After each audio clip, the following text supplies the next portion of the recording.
শুভ দুপুর বন্ধুরা, আবারও চলে এসেছি একটা রান্না নিয়ে। আজকে রান্না করব ধোকার ডালনা। যেহেতু আজকে শনিবার, তার জন্য একদম নিরামিষভাবে রান্নাটা করব। আর এই যে এখানে ভেজে রাখা ধোকার শেপগুলো দেখতে পাচ্ছ, এগুলো কিন্তু আমি বানাইনি, এগুলো বানিয়েছে তোমাদের দাদাভাই। নিজের ইচ্ছে মতো শেপগুলো দিয়েছে, আবার ভালো করে ভেজে তুলে রেখেছে। বাকি রান্নাটা এবার আমি করে নেব। এখানে দেখো ভেজে রাখা ধোকার কিছুটা তেল রয়ে গেছে।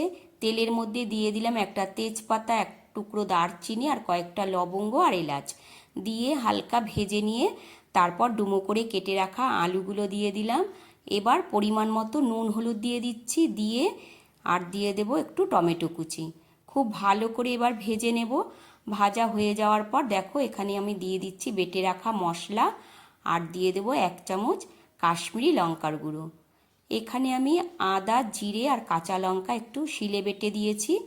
এবার ভালো করে কষানো হয়ে যাওয়ার পর সামান্য একটু মিষ্টি দিয়ে দিলাম, দিয়ে আবারও একটু কষিয়ে নিয়ে পরিমাণ মতো জল দিয়ে ঢাকা দিয়ে রেখেছিলাম 3 থেকে 4 মিনিট। দেখো ঢাকাটা খুলে দিয়েছি, অনেকটাই ঝোলটা ফুটে গেছে।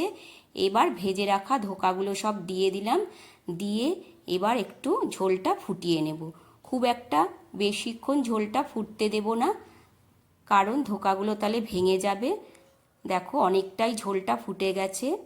এবার আমি গ্যাসটা বন্ধ করে দেব। গ্যাসটা বন্ধ করে দিয়ে তারপর আমি এর মধ্যে দিয়ে দিচ্ছি 1 চামচ ঘি। ঘিটা দিয়ে তারপর আমি একটা বাটির মধ্যে নামিয়ে নেব। তাহলে আজকে রান্না রেডি হয়ে গেল, ধোকার ডালনা। আজকে খুব সহজভাবে তোমাদের সাথে রান্নাটা শেয়ার করলাম। কেমন হয়েছে রান্নাটা অবশ্যই কিন্তু জানিও বন্ধুরা।